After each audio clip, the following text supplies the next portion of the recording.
Alors, nous sommes actuellement 53 participants, participantes. Donc, c'est une belle affluence pour un mardi matin. D'ores et déjà, je vous annonce qu'on a eu une défection sur le front Covid parce que Cédric Lavédrine est absent et Covidé depuis hier. Il n'était pas en état d'être disponible ce matin. Donc, je suis Mathieu Castin. Je vais vous présenter le webinaire de ce matin s'agissant de la transformation d'associations en coopérative.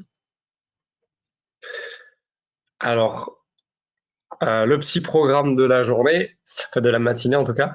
Je vais me présenter, introduire le sujet. On parlera un petit peu du statut ou des statuts coopératifs relatifs au projet associatif qui a vocation à se transformer.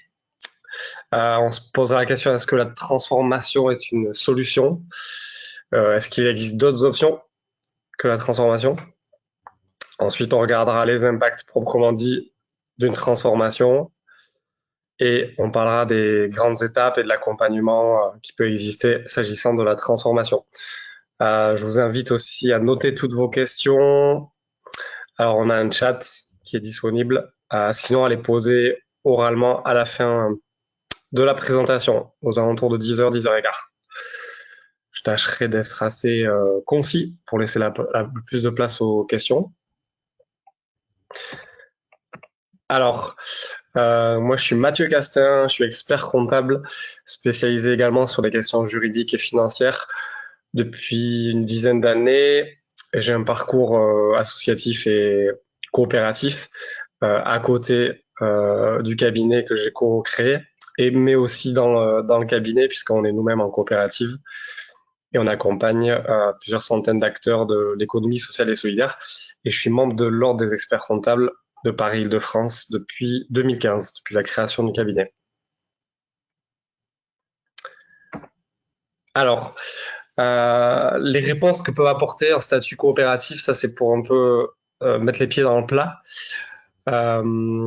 Faut savoir que le statut coopératif, il a comme vertu d'apporter une structuration dans la gouvernance, alors notamment dans l'implication des salariés, qui concerne autant les scopes que les SIC, et aussi potentiellement d'autres parties prenantes. On verra plus dans le détail entre scope et SIC les spécificités.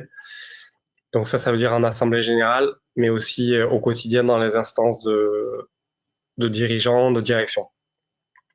Ça apporte aussi comme vertu une structuration financière, donc permet de constituer un patrimoine sur du long terme, de se doter de moyens de pouvoir investir, financer des besoins de long terme et ne plus raisonner budget à l'équilibre sur une année où on dégage jamais de fonds propres, si je dois caricaturer.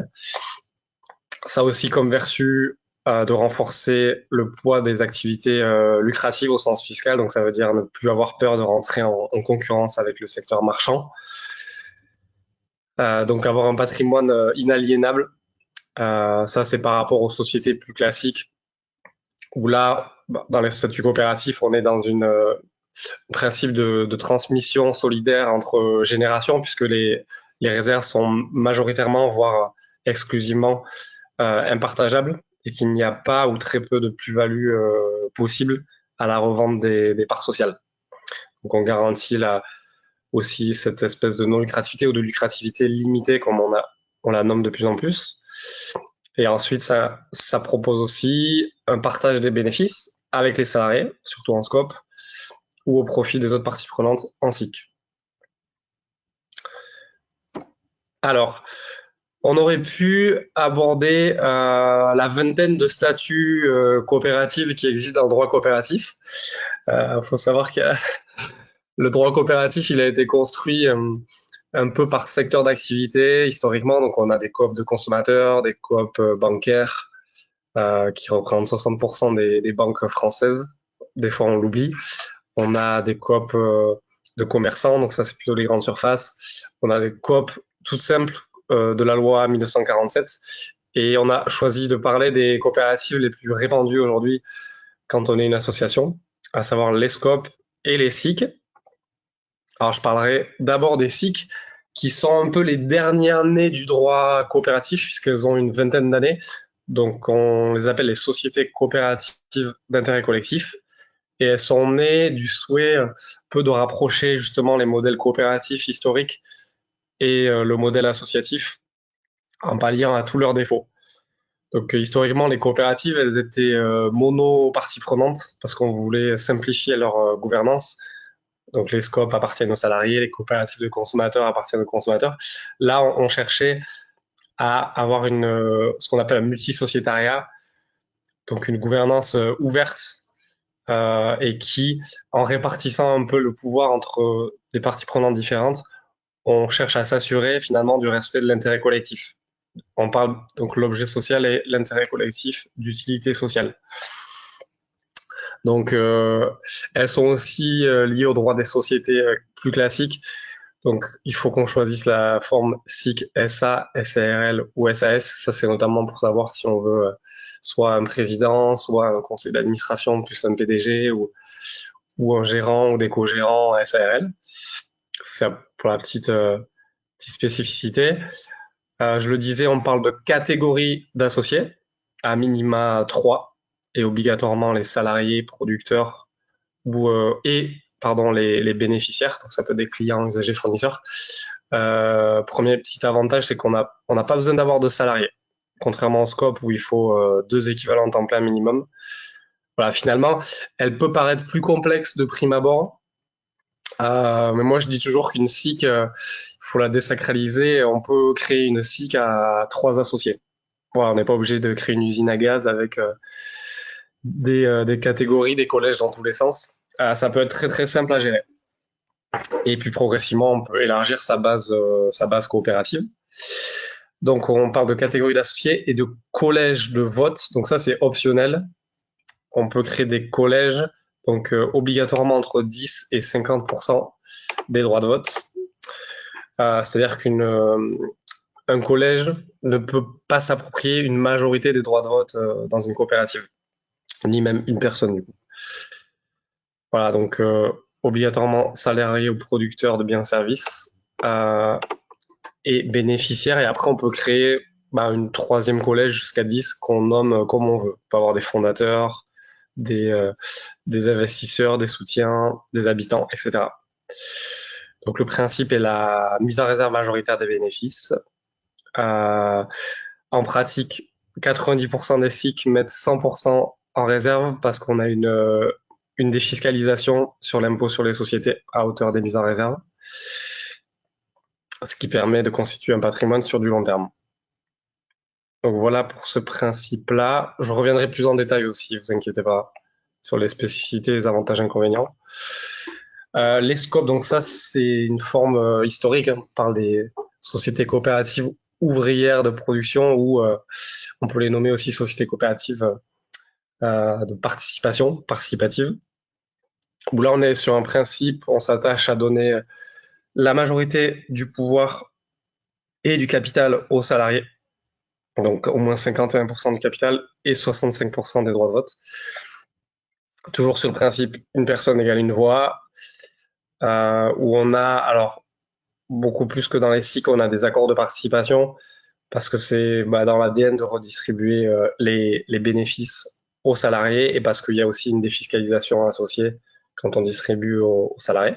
Donc en général, quand on crée une scope, on fait un accord de participation directement et également des réserves impartageables pour assurer une gestion sur le long terme. Voilà, elle autorise d'avoir d'autres parties prenantes du coup, mais ce sera forcément limité à hauteur du poids qu'ont les salariés dans l'entreprise. Ensuite, on a plusieurs écoles, on a des coopératives qui obligent les salariés à s'associer, d'autres qui laissent plus de liberté. Voilà, ça existe autant en scope qu'en SIC. Alors, est-ce que la transformation est la solution pour mon projet? Est-ce qu'il n'existe pas d'autres options? Faut savoir que l'association, elle a souvent une contrainte fiscale. Pourquoi on fait une démotivation dans l'acte de transformer? Elle peut être liée au fait de la prépondérance des activités lucratives au sens fiscal. Faut savoir qu'une asso, pour ne pas payer d'impôts, elle doit avoir une gestion désintéressée. Donc déjà, elle ne peut pas rémunérer ses dirigeants, ou en tout cas très peu, inférieur à 3/4 du SMIC, ce qui est un gros frein quand on a des gens qui passent beaucoup de temps, beaucoup de leur temps, parfois c'est beaucoup plus qu'un équivalent temps plein au service de l'association. Une asso ne peut pas entretenir de relations privilégiées avec des sociétés commerciales, donc lui procurer des économies de dépenses, un surcroît de recettes ou de la publicité. Elle ne peut pas être en concurrence avec le secteur marchand, ou en tout cas pas dans les mêmes conditions de fonctionnement, la fameuse règle des 4 P, donc produit, public, prix et publicité. Elle peut être en concurrence, mais il ne faut pas qu'elle ait le même prix, qu'elle cible le même public, etc. Et si elle a des activités lucratives au sens fiscal, donc par exemple qui ne respecteraient pas la règle des 4 P, il vaut mieux rester en dessous de la franchise des impôts commerciaux qui est de 72 000 euros de chiffre d'affaires annuel. Et on verra si elle la dépasse, on peut avoir un secteur fiscal, mais il faut toujours que les activités non lucratives demeurent prépondérantes. Donc qu'elles représentent au moins 70% de l'activité de l'association. C'est-à-dire que les activités lucratives ne doivent pas dépasser 30%. Alors c'est un seuil aussi, moi je dis toujours, c'est pas forcément en euros sonnant et trébuchant. On parle de moyens humains et matériels pour apprécier le seuil de prépondérance. Donc c'est très important parfois de valoriser le bénévolat et pas au SMIC comme très souvent on le valorise, pas forcément au SMIC en tout cas, et valoriser les autres contributions en nature. Ça peut être du don de matériel, de prestations de services ou autre. Ça permet de pondérer finalement le secteur non lucratif et parfois on se rend compte que ça joue, c'est déterminant d'un point de vue fiscal pour assurer la prépondérance du poids non lucratif. Alors, si le phénomène aujourd'hui qu'on voit, c'est que les subventions déclinant, le mécénat n'étant pas toujours facile à aller chercher, les activités finalement lucratives naturellement ont vocation à être en croissance. Pour rappel, ne serait-ce qu'avec la puissance publique, les appels d'offres l'emportent aujourd'hui sur tout ce qui est appel à projets et subventions, dans le poids que représentent les ressources dans les chiffres dans les ressources des associations. Donc important de rester en dessous de la franchise des impôts commerciaux. Si jamais on dépasse 72 000 euros, mais qu'on est toujours en activité lucrative accessoire, donc non prépondérante, on peut tout à fait sectoriser l'activité et avoir un secteur non lucratif où on ne paye pas d'impôts et où potentiellement on peut être éligible à l'intérêt général, et un secteur distinct qui lui serait fiscalisé.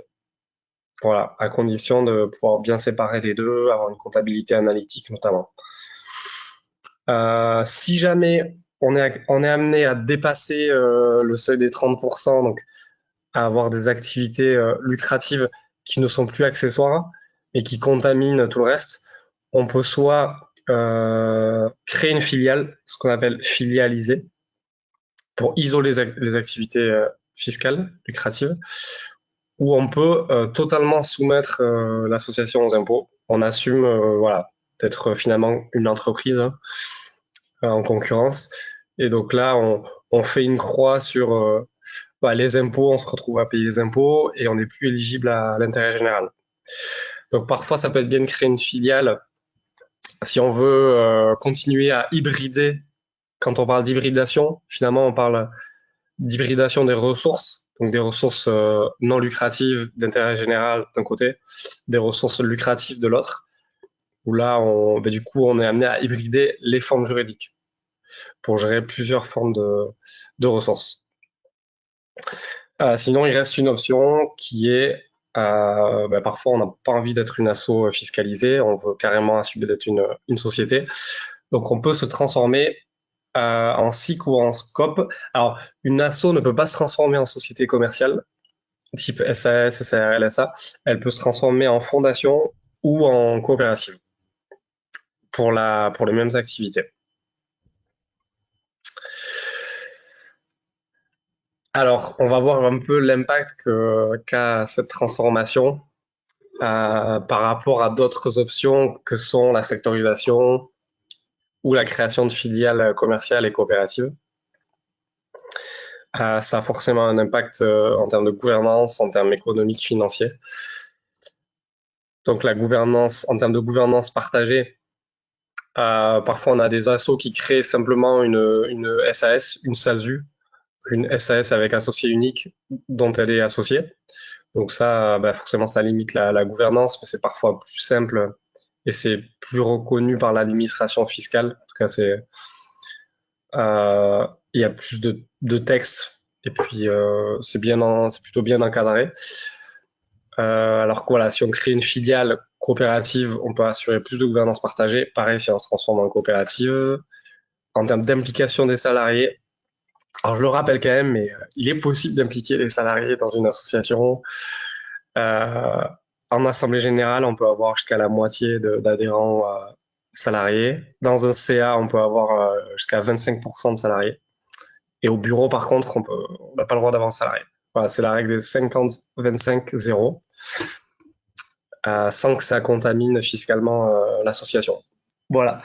Euh, Toutefois, quand on crée une filiale coopérative où on se transforme, on a forcément d'emblée des salariés, ou en tout cas dès qu'on a un salarié, on est obligé d'avoir au moins un salarié associé dans les SIC, et dans les scopes, on en a au moins deux. S'agissant alors des activités lucratives, tous les schémas permettent de gérer des activités lucratives. Pour autant, pour gérer des activités non lucratives, donc quand on sectorise ou on crée des filiales, ben, sachant qu'on garde toujours l'association, on peut gérer les activités non lucratives. Par contre, quand on se transforme en coopérative, une coopérative, elle, est lucrative de par sa forme juridique. Alors il y a des débats, des personnes qui disent une SIC qui aurait les mêmes attributs qu'une asso non lucrative, elle pourrait aussi ne pas payer d'impôts, être éligible au mécénat. Aujourd'hui, la loi et le fisc et Bercy ne sont pas avec nous par rapport à ça. Donc dès qu'on a une SCOP ou une SIC, on ne peut pas être exempté de payer les impôts, on ne peut pas pratiquer l'intérêt général. Voilà, sauf à vouloir se battre en justice, peut-être devant la Cour de justice européenne, et peut-être que ce sera amené à évoluer demain, et que les SIC seront éligibles au mécénat, mais pour l'instant, c'est pas le cas. Et en termes de simplicité, alors la sectorisation, bah, entre guillemets, c'est plus simple parce qu'on garde qu'une seule forme juridique, alors que dès qu'on crée des filiales, bah, il y a plusieurs formes juridiques à créer. Et quand on se transforme, ben, on n'a plus qu'une seule forme juridique. Alors des fois, on peut transformer. Des fois, ça arrive qu'on se transforme en coopérative parce qu'on a envie que la coopérative garde l'ancienneté acquise par l'association, notamment pour répondre à des appels à projets, etc. Et on peut recréer une association à côté. Si on a envie de continuer à aller chercher des dons, des cotisations, du mécénat ou des subventions, parce qu'on estime que les subventions sont plus simples à aller chercher en association. Alors je rappellerai quand même que normalement toute forme juridique est éligible aux subventions sans qu'il y ait de discrimination possible. Aujourd'hui, quand on pense à subvention, on pense à association, mais la société, enfin la structure la plus subventionnée, je crois que c'est Airbus depuis 40 ans et c'est pas une association. Voilà. Et encore moins depuis la loi ESS où on dit vraiment que la subvention est éligible pour n'importe quelle forme juridique. Après, c'est sûr que culturellement, il y a des collectivités, par exemple, qui apprécient plus les associations, théoriquement, voilà. Et en numéro 2, je dirais que les SIC sont aussi ont des bons échos des collectivités, peut-être plus que les scopes voilà, ou les sociétés commerciales. Ça peut être un critère de choix. Alors, je rentrerai peut-être pas forcément dans le détail, mais je vous enverrai les slides pour expliquer un peu tous les mécanismes de filialisation. Je vous propose de passer ces parties-là qui sont un peu techniques. Je les laisserai pour nos auditeurs, peut-être experts comptables, avocats ou dirigeants avisés. Donc tout ce qui est filialisation, je passerai pour me concentrer sur les cas de transformation. Alors, Il existe différentes situations qui poussent les associations à se transformer en coopérative. Ça peut être des difficultés à réformer la gouvernance. Donc c'est sûr que le statut coopératif apporte un peu un second souffle et apporte une structuration de la gouvernance. Alors, euh, c'est vraiment dans les SIC, par exemple, c'est incarné, quoi. C'est-à-dire qu'on parle de catégories, de collèges, qu'on pourrait très bien faire dans une asso, hein, parce qu'une asso, elle est très libérale dans son fonctionnement, qu'on pourrait la structurer par collège de vote, etc. En pratique, ben, cette liberté statutaire, elle peut être aussi parfois enfin, difficile à réformer. Il peut y avoir des trous dans la raquette dans les statuts et tout ça. Donc, soit on s'appuie sur des vraiment bons professionnels, soit ben, le statut coopératif peut être aussi la solution. Et l'image qu'il renvoie aussi peut attirer peut-être d'autres personnes. Voilà, ça peut montrer aussi un renouveau. Des difficultés à impliquer les salariés, je le disais, par rapport ne serait-ce qu'aux règles fiscales de gestion des intéressés, et puis la culture associative aussi qui, bon, parfois pour caricaturer, on parle de démocratie des bénévoles. Les salariés n'ont pas toujours leur place dans les instances de gouvernance, alors que là, ils sont pleinement reconnus dans les coopératives. On a des limitations fortes à rétribuer les dirigeants. C'est sûr que quand on a bossé 2 ans, 3 ans, 4 ans bénévolement, mais il y a un moment, on peut aussi s'essouffler. Et il y a des structures qui ont à cœur de trouver un modèle économique et aussi juridique qui permettent aux entrepreneurs, aux fondateurs, aux dirigeants de se rétribuer. Euh, alors, on peut avoir aussi des difficultés à rentrer sur un marché, développer l'autofinancement, notamment c'est si on se limite sur les activités lucratives, parce que voilà, c'est pas rare de se dire ah mince, là c'est un appel d'offres ou un gros contrat, j'ai peur d'y aller parce que sinon ça contaminerait toute l'activité non fiscalisée, etc. Donc là au moins on a les mains libres, on peut sans limite se développer sur les activités fiscalement lucratives, notamment quand on est dans un contexte de développement de l'activité. Donc c'est bien, c'est important pour les associations notamment qui sont en phase de changement d'échelle, de très régulièrement questionner le poids du secteur non lucratif et tout ça, la question des 72 000 euros, parce que ça peut vite arriver le moment où on va dépasser les seuils, et donc d'anticiper la possible transformation. Alors ensuite, on peut avoir des freins à la levée de fonds haut de bilan. Donc quand on dit haut de bilan, c'est fonds propres, quasi fonds propres, emprunt bancaire. Donc tout ce qui est, ben, dans les associations par exemple, on n'a pas de capital social, on a les apports avec droit d'entreprise, mais ouais, très peu d'acteurs qui les financent. Et tout ça, ça permet de financer des investissements, les fameux besoins en fonds de roulement. Donc ça, c'est quand on a des décalages de trésorerie parce que les financeurs publics ils tardent à payer. Et nous, on doit payer les salariés tous les mois. Ça crée des besoins de trésorerie. Et c'est important de le financer par des financements de long terme que le statut associatif ne permet pas toujours. On parle toujours des titres associatifs dans les assos, mais il y en a eu une quinzaine en 30 ans. Donc, parfois, la transformation coopérative est plus simple. Et parfois, on a des acteurs qui savent qu'ils vont créer une coopérative, mais qui volontairement vont se lancer en association, ce qu'on appelle des associations de préfiguration, où elles vont déjà faire, par exemple, des collèges de vote, etc., si elles veulent se transformer en SIC. Voilà, le temps d'avoir un projet plus ambitieux. Ça, c'est par souci de simplicité, pour avoir un peu de dons et de mécénat au début. Donc la proposition coopérative, on va dire c'est un équilibre entre l'utilité sociale et la performance économique et financière. Hop là. Alors, le cas de la transformation d'association en coopérative, donc comment ça marche? Il y a une continuité de la personne morale, c'est-à-dire qu'il n'y a pas une structure qui meurt et une autre qui naît. C'est-à-dire qu'on va garder l'ancienneté, l'ensemble des contrats, tous les agréments qu'on a eus, toutes les habilitations. On n'a pas besoin de repostuler pour quoi que ce soit. Voilà, tout est préservé. Les avantages, c'est que ça permet de continuer à gérer les activités lucratives tout en gardant une utilité sociale. Alors surtout en SIC, où l'utilité sociale, elle est vraiment dans l'objet social de base. On parle d'utilité sociale. Pour les scopes, l'objet est plutôt l'intérêt de ses membres, défendre l'intérêt des coopérateurs, donc majoritairement des salariés. Mais on peut très bien être une scope ESUS, donc agrément, avec l'agrément entreprise solidaire d'utilité sociale, et ce qui permet aussi d'avoir une continuité sur la philosophie de base des associations, qui est plus souvent être orientée vers l'intérêt général. On a une gouvernance démocratique, donc ça c'est la différence par rapport aux associations, c'est pas toujours le cas.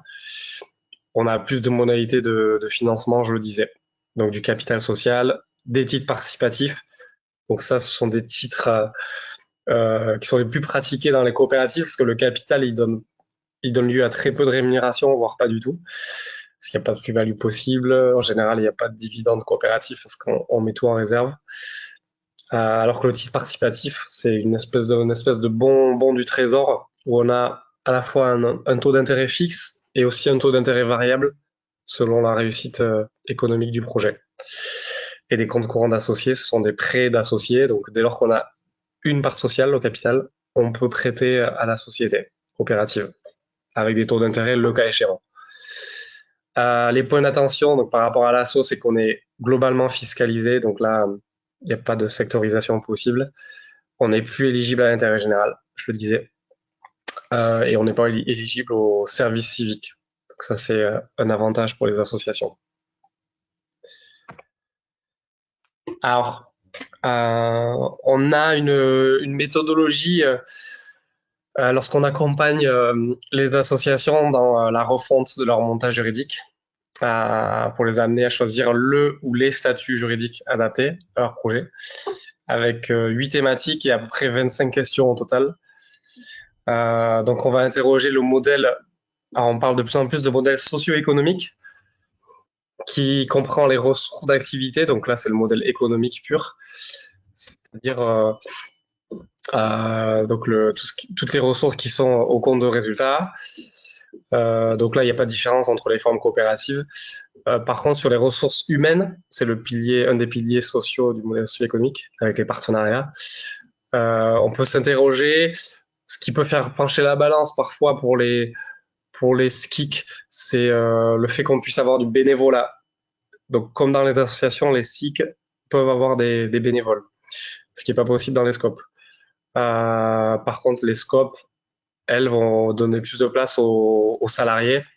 Voilà, donc on va s'interroger sur la prééminence de tel ou tel type de ressources.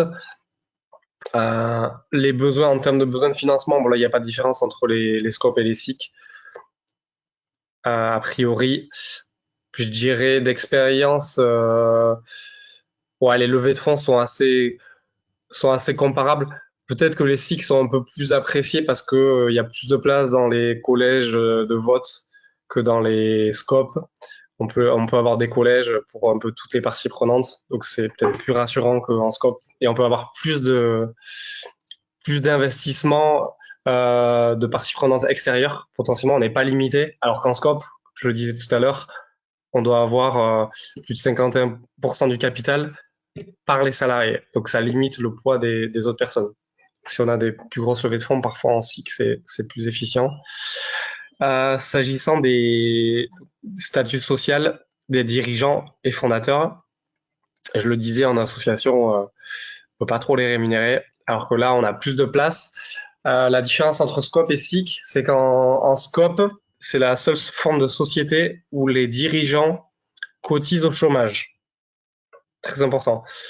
Ils cotisent au chômage et ils sont même éligibles à tout ce qui est réduction Fillon, etc. Si on a des petits salaires, on paye un peu moins de cotisations sociales. Alors qu'en SIC, comme les autres sociétés, malheureusement, on ne cotise pas au chômage. Alors nous, on a fait quelques rescrits sociaux. On a obtenu pour la première fois qu'une SIC, un dirigeant de SIC puisse être éligible au chômage, mais parfois il faut un peu plus se battre. Voilà. S'agissant de la lucrativité, alors là je parle de la lucrativité en général, pas des activités fiscalement lucratives. Donc, on a des mises en réserve un peu plus fortes en SIC qu'en SCOP. Et on a une revalorisation des parts sociales pas possible en SIC, alors qu'elle est possible en SCOP sous une limite voilà, admise, qui est à peu près l'inflation, quoi. Voilà, donc ça peut jouer. Par exemple, si on est dans le secteur de l'habitat, bon, les SIC d'habitants sur le papier, c'est très très bien, mais il n'y a pas de revalorisation possible des parts, donc faut pas mettre tout dans les parts sociales. La gouvernance, je le disais, elle est multi-partie prenante en SIC et mono-partie prenante en scope. Il y a essentiellement des salariés. En termes d'image aussi, on peut s'interroger, est-ce que les collectivités elles apprécient plus les SIC ou les scopes? Donc ça, faut demander autour de soi. C'est sûr que d'avoir une coopérative, déjà, ça donne une image plus entrepreneuriale qu'une association. Et le côté SIC aussi, même parfois pour les salariés, ça attire la curiosité, etc. Surtout si on est transparent dans son fonctionnement, ça peut attirer des parties prenantes, des partenaires dans la gouvernance, etc. Ensuite, en termes d'avantages juridiques, sociaux, fiscaux, alors sur la fiscalité, les SIC sont exonérés d'impôts sur les sociétés, donc l'impôt sur les bénéfices, à hauteur des mises en réserve. Donc la grande majorité des SIC ne payent pas d'impôt sur les bénéfices, donc ça c'est non négligeable. Et les scopes, elles sont exonérées en partie voilà, à hauteur de ce qu'elles distribuent aux salariés et des provisions pour investissement. Voilà un petit peu. Après, il peut y avoir des secteurs d'activité plus ou moins réglementés. Je pense au médico-social ou à l'agricole, aux crèches, où là, il faut regarder avec les financeurs principaux pour voir s'il n'y a pas de blocage sur le choix juridique. Voilà. Alors, je passe aux impacts. Alors, je fais un mini rappel fiscal, juste pour vous dire que c'est important de regarder l'impact fiscal, de passer d'une asso qui serait non soumise aux impôts commerciaux à une coopérative, parce qu'une asso, par principe, n'est pas soumise aux 4 impôts commerciaux, que sont la TVA, l'impôt sur les sociétés, sur les bénéfices, la contribution économique territoriale, CFE, CVAE, et la taxe d'apprentissage. Ça, c'est un peu comme la formation professionnelle. Donc, il faut regarder si c'est pas trop impactant. Hop là. Alors, elles sont toutefois soumises, les associations, à tout ce qui est impôt sur les revenus patrimoniaux, ce qu'on appelle la déclaration 2070, la fameuse, notamment les intérêts financiers, bon, qui sont très faibles en ce moment, donc il y a peu d'impact en général. La taxe sur les salaires, donc ça c'est en général quand on dépasse 10 salariés, on commence à être soumis à la taxe sur les salaires en raison de l'abattement. Voilà, c'est plutôt sur la TVA que ça va se jouer. C'est sûr que si on s'adresse des personnes, si on vend des prestations ou des biens à des personnes qui ne récupèrent pas la TVA, je pense à des particuliers, à des auto-entrepreneurs, à des collectivités ou à d'autres associations, là, on va perdre potentiellement, on va devoir collecter de la TVA sur les ventes que le client ne pourra pas répercuter sous forme de TVA déductible. Donc là, ça questionne beaucoup plus que si on vend à des personnes qui, elles, récupèrent de la TVA. Où là, on pourrait très bien euh, ajouter la TVA à son prix de vente et ce serait neutre voilà, pour les deux parties. Donc on va regarder qui sont les clients finaux. Ça, c'est ce que je disais. Attention, voilà, à pas rogner sur sa marge en termes de, avec la TVA. Alors après, on peut avoir, il y a parfois, on peut être une coopérative et ne pas payer de TVA. Pourquoi? Parce que ça tient non pas à la forme juridique, mais à l'activité, au secteur d'activité dans lequel on est. Je pense à deux activités qui sont exonérées de TVA, les crèches, par exemple, et la formation professionnelle. Donc ça, il faut faire une demande d'exonération de TVA, mais ça tient, voilà, encore une fois, à l'activité. Où on peut avoir des taux de TVA plus faibles quand on est dans les produits, le journalisme ou la pharmacie à 2,1, quand on est dans l'alimentaire à 5,5 ou à 10 pour la restauration. Donc ça aussi, l'impact fiscal peut être plus limité parce que le taux de TVA, il est plus faible.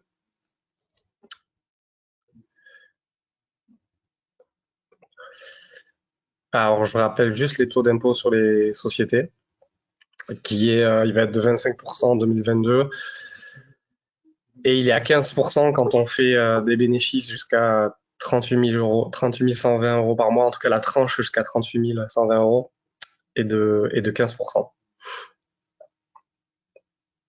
Ces petits rappels fiscaux. La CFE, c'est un peu l'équivalent de la taxe d'habitation pour les entreprises. Donc ça, c'est toujours dans les structures fiscalisées, hein, qu'on soit asso ou société. Pensez à la verser. On est juste exonéré la première année, mais voilà, je sais qu'à Paris, c'est pas cher parce qu'il y a beaucoup d'entreprises, mais dans d'autres endroits, faut faire attention. Où est-ce qu'on met le siège aussi parfois, parce que le taux de CFE, il peut être du simple au quintuple, voire à 10 fois selon les endroits, si on devient lucratif. Parce que des fois, on déménage le siège chez le dernier trésorier qu'on a trouvé, qui habite dans un village où c'est très cher. Euh, alors, en termes d'incidence sociale, je le disais, les contrats de travail, ils sont pérennisés, hein. Il n'y a pas de modification. On a toujours la même ancienneté. On a toujours a priori la même convention collective, sachant que on ne peut transformer en coopérative que pour la même activité. Donc, a priori, il n'y a pas de changement de convention collective non plus. Alors, sur le modèle économique, euh, c'est sûr que si on avait un modèle économique basé sur les dons, le mécénat, là, il faudra mettre une croix, sauf si on recrée à côté une association. Pour les subventions, être vigilant à ce qu'on soit toujours aussi bien éligible en SIC, hein, que les co. Alors, ça nécessite parfois beaucoup de pédagogie en SIC ou en scope. C'est-à-dire que dans la phase de transformation, on peut aussi impliquer les collectivités, leur expliquer quel est le statut, les implications, comment ça fonctionne, pour les rassurer, montrer qu'on est transparent et qu'on veut, parfois, on veut aussi les associer. Alors, en SIC, on a la possibilité d'associer des collectivités. C'est une des très rares formes juridiques qui le permet en France, comme les sociétés d'économie mixte. Nous, on le conseille pas forcément. En tout cas, on conseille, si on le fait, d'être vigilant à plusieurs choses, au poids du collège dans lequel elles sont, pour les mettre en dessous de la minorité de blocage, en dessous de 25% en général. Pourquoi? Parce que le risque, c'est un effet de paralysie de la coopérative. C'est-à-dire s'il y a une collectivité qui change de bord politique ou si j'ai un projet de petite paillote à Saint-Denis et que demain je vais à l'île Saint-Denis de l'autre côté du fleuve, bon, pour pas que la collectivité elle bloque le projet. Donc en dessous de la minorité de blocage. Et puis parfois elles sont aux abonnés absentes aussi. Au début elles vont être impliquées et puis 5 ans après on les voit plus. Donc je crois qu'en France il y a à peu près un tiers des coopératives qui ont des collectivités au capital, mais c'est pas voilà, c'est pas une obligation, c'est une possibilité. Donc tout ça, ça implique aussi un questionnement stratégique sur le potentiel de développement des activités lucratives, études de marché, etc., de diversification et d'implication d'ancrage territorial. Dans les SIC, on parle vraiment voilà, d'implication sur son territoire avec toutes les parties prenantes. Voilà pour cette partie. On arrive bientôt au bout. Alors, là, je le disais, la transformation, elle est possible sans création de personnes morales nouvelles pour une activité similaire, analogue. Donc, il y a tous les textes associés dans la loi 1947, hein. Ça, c'est le droit coopératif. Donc, la loi 47, c'est la loi un peu chapeau de toutes les coopératives. Et historiquement, après, chaque coopérative avait sa loi un peu à part. La loi 78 pour les scopes. Et maintenant, les nouvelles coopératives, elles sont mises dans la loi 47. Dans la loi 47, vous allez retrouver les SIC, les coopératives d'activité d'emploi, les CAE, et les coopératives européennes, notamment. Alors, les points clés de la transformation, on a continuité de la personne morale, je le disais. Il faut s'interroger aussi sur le passage de la culture associative et coopérative. Donc, il faut un temps d'acculturation, de réunion avec les parties prenantes aussi pour préfigurer le changement. On fait ensuite le montage juridique, le choix des statuts et des options. On s'interroge sur le modèle économique et sur le côté fiscal. Et après, quand on transforme, on s'assure qu'on le fasse en même temps que le début de l'exercice fiscal pour éviter qu'il y ait plusieurs déclarations fiscales à faire en cours d'année, qu'on le fait coïncider avec les dates de clôture comptable. Alors, dans les associations, parfois on n'écrit pas statutairement toutes les conditions de décision, notamment pour la transformation. Donc, par prudence, c'est bien d'avoir des statuts d'association qui prévoient la transformation et ses conditions de majorité ou d'unanimité. Voilà, prévoir les conditions de décision. Ensuite, il y a un travail plus politique de préparation du passage en coopérative pour voir avec quelle partie prenante on a envie de le faire. Une autre AGE qui acte cette fois-ci la transformation en tant que telle. Et ensuite, c'est une immatriculation au greffe du tribunal de commerce. Parfois au répertoire des métiers aussi pour certaines activités, artisanat. Donc prévoir au moins 3 à 6 mois de délai pour tout ça. Je vous mets un peu les types d'accompagnement qui peuvent être proposés. Alors, autant par, on a l'union des scopes, hein, les URSCOP locales, que des confrères experts comptables ou consorts et aussi des avocats. Donc, réfléchir à l'impact fiscal, l'impact social, et notamment sur les dirigeants, l'impact sur le modèle socio-économique, l'impact en termes de gouvernance. Est-ce qu'on a plus ou moins de parties prenantes? C'est quoi voilà, réinterroger la philosophie, la finalité, réécrire l'objet social avec une utilité sociale, etc. Est-ce qu'il y a des agréments entreprises solidaires ou autres? Ensuite, il y a l'aspect juridique pur, tout ce qui est résolution, PV d'Assemblée générale, les statuts, l'immatriculation, qui n'est pas toujours facile pour l'immatriculation parce que parfois on a du patrimoine dans l'association et il reste sur un compte en banque. Et des fois, on a des apports avant la transformation en coopérative de personnes. Donc, des fois, on a des petits problèmes avec la banque qui comprend pas pourquoi on n'a pas déposé sur un compte spécifique le capital. Donc, tout ça, c'est important de se faire accompagner pour éviter des blocages qui peuvent prendre plusieurs semaines, voire plusieurs mois. Ah oui, et autre chose que j'ai pas dit aussi, s'agissant des collectivités, nous, on conseille d'être très vigilants et pas forcément attendre qu'elle soit là dès la création ou dès la transformation de la coopérative, parce que leur temps de décision peut être très long. Il faut à la fois qu'elles aient voté la résolution qui leur permet d'être dans telle coopérative, il faut que dans leur budget de fonctionnement, il y ait le capital aussi qui ait été voté. Et ça, c'est une fois par an. C'est déjà arrivé, nous, que voilà, des projets soient bloqués pendant plus d'1 an parce que on avait oublié de voter 1 € d'apport au capital dans le budget de la collectivité.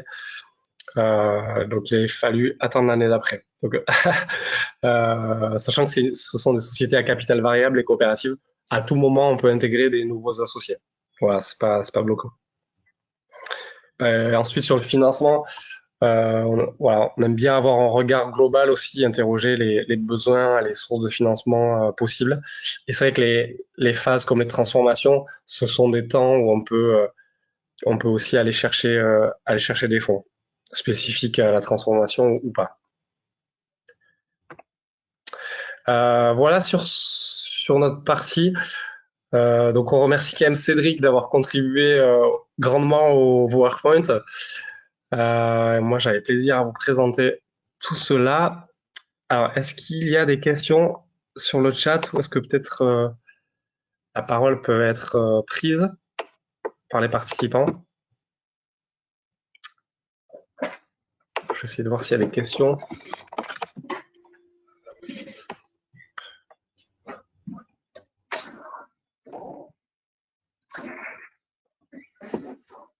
Alors,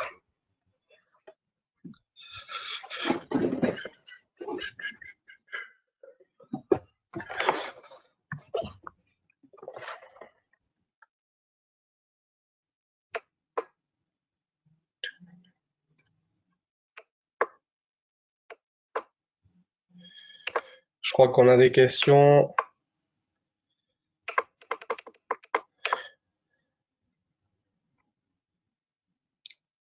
Alors, pour les associations que vous évoquez, ne serait-il pas nécessaire de commencer par s'interroger sur l'absence de partage de bénéfices avant la question de l'activité lucrative? Oui. Alors, peut-être c'est un défaut, parti pris d'expert comptable d'avoir parlé des questions d'activité lucrative ou pas. C'est sûr que les premières questions à se poser, elles sont éminemment philosophiques et politiques. C'est déjà le euh, pourquoi on entreprend, pourquoi on est tous ensemble, quel est l'objet, la finalité de la coopérative, etc. Du projet en tout cas. Et est-ce que, voilà, dans quelle mesure on est prêt à partager la richesse et le pouvoir aussi. Donc les questions, elles sont voilà, vraiment politiques. Et on a tendance à confondre les notions de lucrativité au sens fiscal des activités, donc ça veut dire de la concurrence en fait, et plus largement les questions de lucrativité au sens partage des richesses, qui, j'en conviens, sont fondamentales.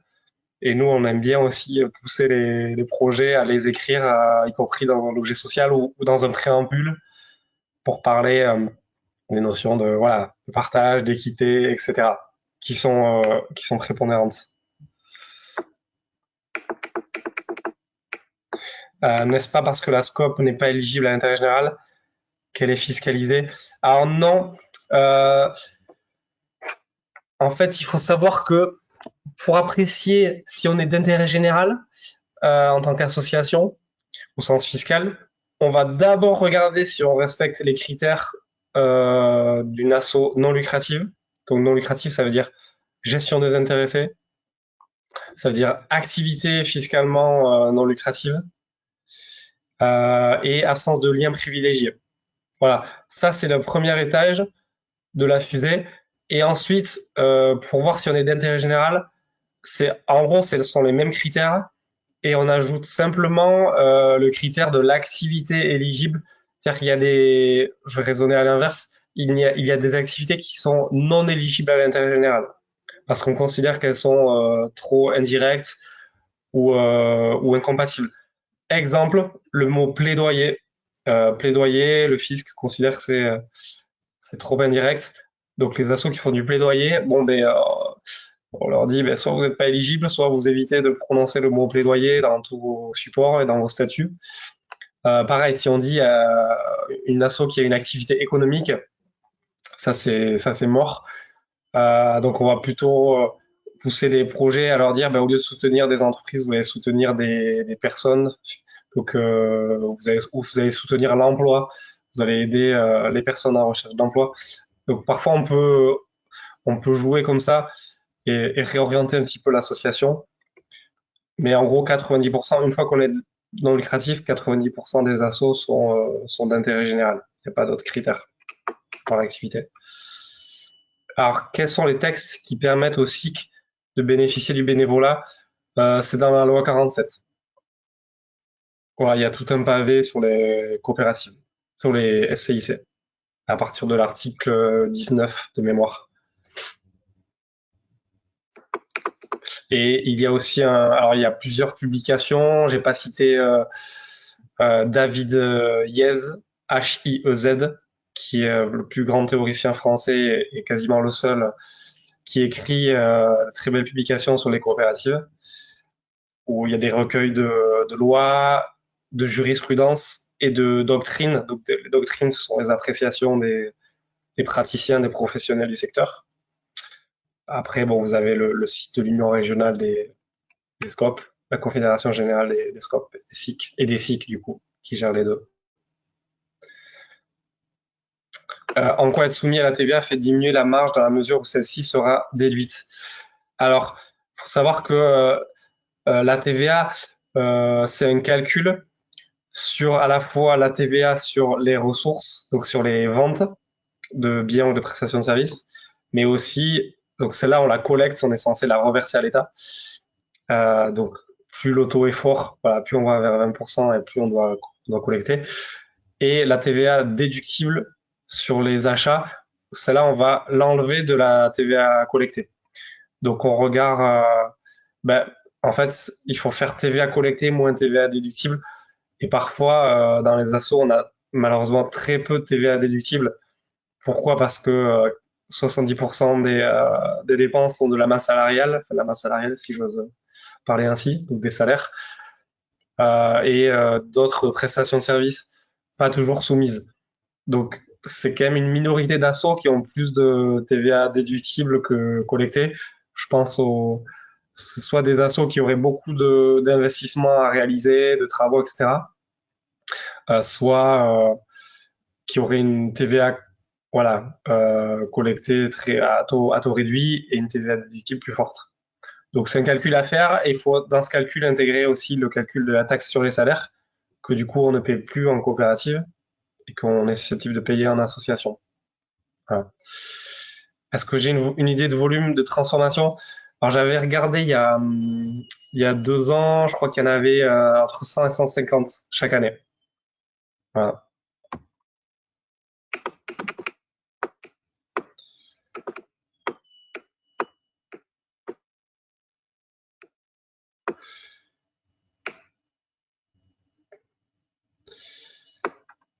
Alors, n'y a-t-il pas un risque de distribution de bénéfices si les fonds propres deviennent la propriété des détenteurs de parts des scopes ou des SIC? Alors, je dirais oui et non. C'est-à-dire qu'il peut y avoir une distribution maximale de bénéfices, mais il faut savoir que celle-ci, elle est très encadrée. Je l'ai pas dit aussi, mais déjà, il y a des mises en réserve obligatoires qui sont plus que majoritaires, qui font que bah, le bénéfice à distribuer, il est minoritaire. Et en plus de ça, l'intérêt, alors en scope, il n'y a plus de limite.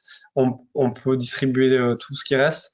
En SIC, le taux d'intérêt des parts sociales, il est limité à TMO plus 2 points. Donc en gros, il est limité à 3%. Donc quelqu'un qui a 1000 euros de part sociale, il peut avoir que 30 euros maximum par an de dividendes. Donc ça reste quand même limitatif. C'est pour ça que on est adepte d'autres titres qui permettent un peu plus de distribution parfois. Il faut savoir aussi que les titres sont défiscalisables. Ça, je l'ai pas dit, mais quand on est une PME et qu'on respecte certaines conditions, euh, on peut totalement, voilà, on peut totalement défiscaliser 25% de son investissement au capital ou en titre participatif. Voilà.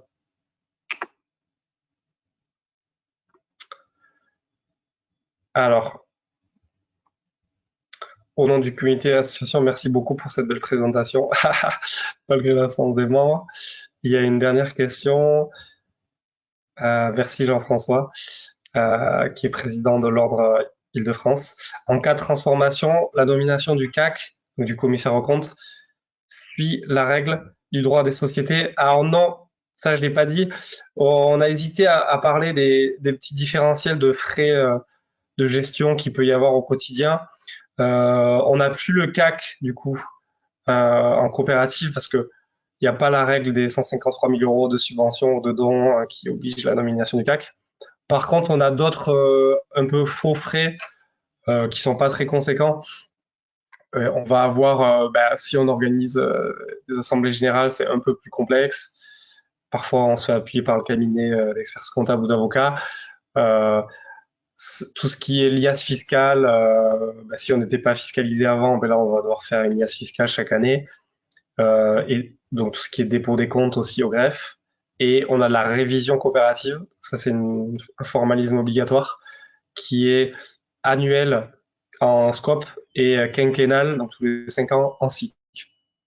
Et en scope, si on a un commissaire en compte, c'est tous les 5 ans. Bon, ça, il faut prévoir 500 à 1500 euros de budget par an. Voilà. À quel moment contacter l'URSCOP? Alors, l'URSCOP, c'est une possibilité que vous avez, c'est pas une obligation de les contacter, parce que leur fonction est de fédérer les coopératives qui souhaitent se fédérer et d'accompagner dans ce genre de projet. Et parfois, il y a des aides, il y a des... Alors, dans certaines régions, comme en Nouvelle-Aquitaine, il y a un peu des deals avec la collectivité pour avoir une subvention si jamais on passe par l'Union régionale des scopes. Donc, j'ai envie de dire, peut-être assez tôt dans le projet, vous pouvez les rencontrer pour qu'ils vous présentent tout ce qu'ils font. Ils font aussi la révision coopérative. Et ne pas hésiter à chaque étape, ouais. Et puis d'adhérer si vous souhaitez faire partie du mouvement, être promu par le mouvement, et puis soutenir aussi les activités de plaidoyer pour améliorer le cadre entrepreneurial coopératif. Pour les associations que vous évoquez, ne serait-il pas nécessaire de commencer par s'interroger sur l'absence... Ah oui, et ça, on l'a dit tout à l'heure, ça c'est un copier-coller.